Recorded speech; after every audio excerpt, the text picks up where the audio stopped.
vem fazendo um projeto fotográfico e que pretende demarcar com fotografias, né, o limite da cidade de São Paulo. E eu penso sempre nesse trabalho como uma série, né, de fotografias, e elas precisam dar conta de ter uma narrativa desse limite esgarçado que é São Paulo, essa região em que ora se encontra com outras cidades, né, fazendo conurbação, e ora se vê bloqueada pela Serra da Cantareira, a Serra do Mar, ali no Parque Estadual, pelas represas, né, que São Bernardo faz divisa através das represas, Billings, Guarapiramba também faz a divisa com Itapecerica, enfim.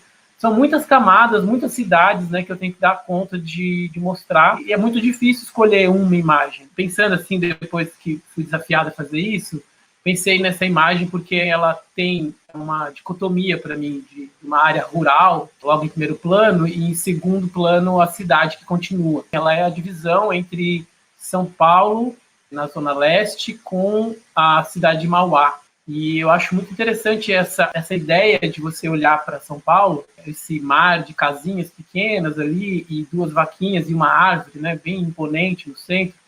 Eu acho que começa a desafiar quem vê essa imagem e está acostumado a ver São Paulo ou cidades grandes como São Paulo, a partir do ponto de vista do centro, de cidade densa, demográfica. Eu acho que é um desafio olhar para essa foto e tentar imaginar que isso também é São Paulo. O pretexto do trabalho, desde o começo, é eu mesmo me colocar nesse lugar. Eu gosto de dizer que sou de São José dos Campos, porque eu nasci em Botucatu, morei a minha vida inteira em São José, e vim para São Paulo adolescente, e voltei para São José para trabalhar, me desenvolvi como fotógrafo lá no Vale, num jornal que até não existe mais, acho que o Vale Paraibano. Acabei voltando para São Paulo, e aí, numa outra realidade, comecei a trabalhar aqui como fotojornalista na Folha de São Paulo, e comecei a circular a cidade, comecei a entender a cidade muito diferente da cidade que eu conhecia quando eu era adolescente, vim morar aqui, né? Passei a minha adolescência numa bolha, né? Num bairro, numa escola de bairro, vindo no centro raramente, um raio muito pequeno, né, do que é o tamanho da cidade. E quando eu voltei para cá para trabalhar, e essa noção para mim se amplificou.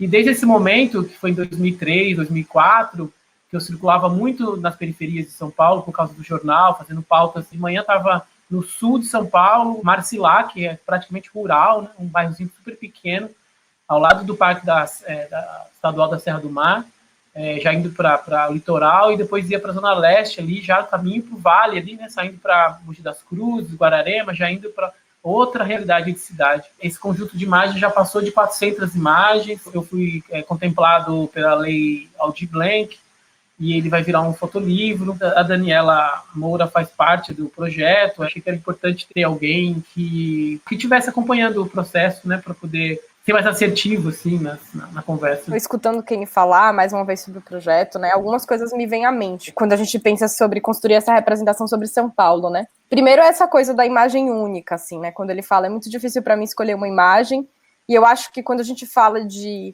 lugares, comunidades, pessoas, enfim, essa ideia de identidade, que já foi muito representada ao longo da fotografia brasileira. É interessante, inclusive, que a gente não tenha uma imagem única. Porque se a gente pensa numa imagem única de São Paulo, eu que não sou paulista, mas moro aqui, sou de Salvador e vim para cá, a gente tem uma imagem que é muito pautada no centro. É nas avenidas, é na ideia de trabalho, é no tempo do capital, é no tempo da pressa, essa ideia de modernidade, de concreto, de fluxo de gente, de transporte.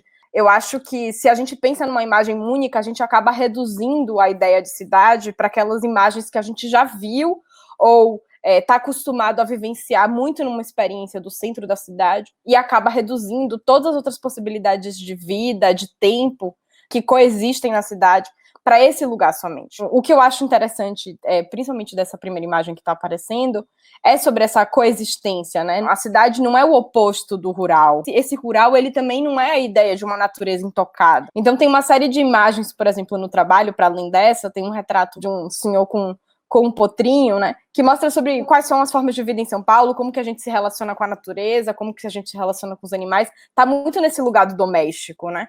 E aí, nessas fronteiras, né, nessa ideia de periferia, que não é uma periferia necessariamente social, também, mas é uma periferia geográfica, essas certezas do que a gente acha que é um modo de vida urbano, elas são redefinidas, né?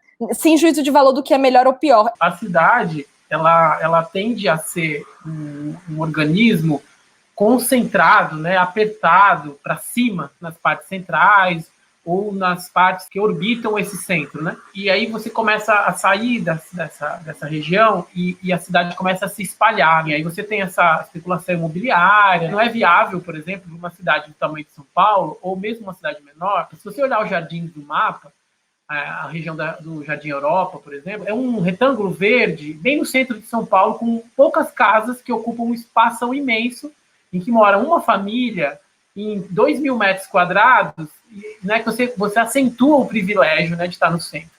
Então, é importante que a cidade tenha esse adensamento. Você democratiza, né, num espaço de 2.000 metros, que tinha uma família, você vai ter, sei lá, um prédio com 10 andares, várias famílias morando. Esse adensamento, ele me leva a uma certa opressão visual, né? Eu não consigo ver a paisagem, a paisagem é muito de concreto, eu não consigo ver o horizonte.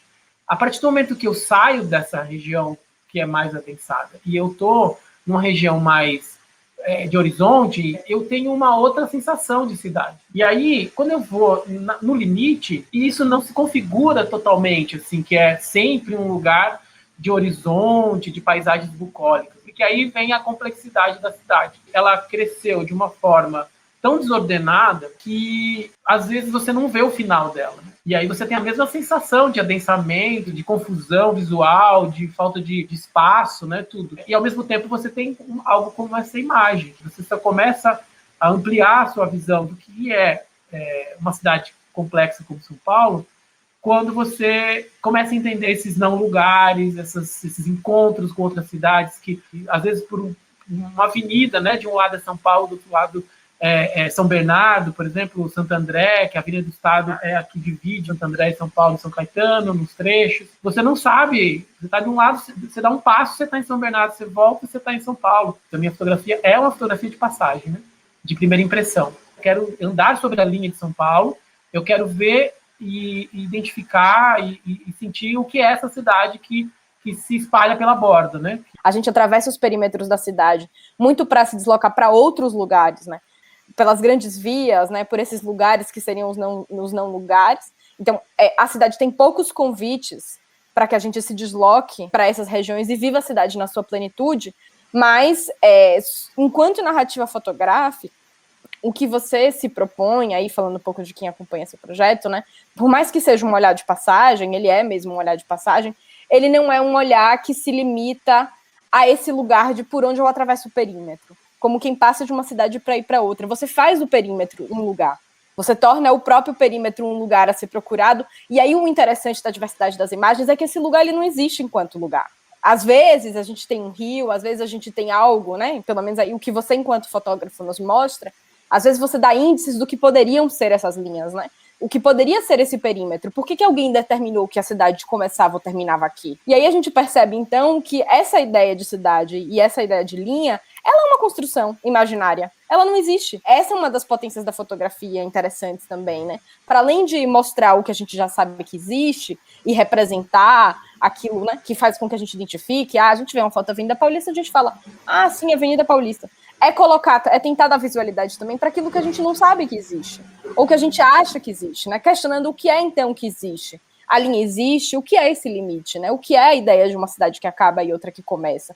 E aí eu acho que esse gesto, por mais que seja de um passageiro, né? De um passante, né? De alguém que se propõe caminhar por essa linha, você torna a linha um lugar.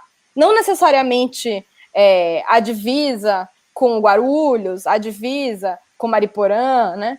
A própria linha, ela se torna um lugar, né? Então, aquele lugar que só existe nos mapas, a princípio, porque pergunte para as pessoas que moram ali, né? Se elas... Ok, elas sabem que aqui é uma divisa entre cidades, mas se aquela linha especificamente faz alguma diferença, para além de uma diferença burocrática, né? Se a partir de um do lado da cidade se vive de uma forma do que o outro lado. Se atravessando um rio, atravessando uma rua, a vida muda de alguma forma, né?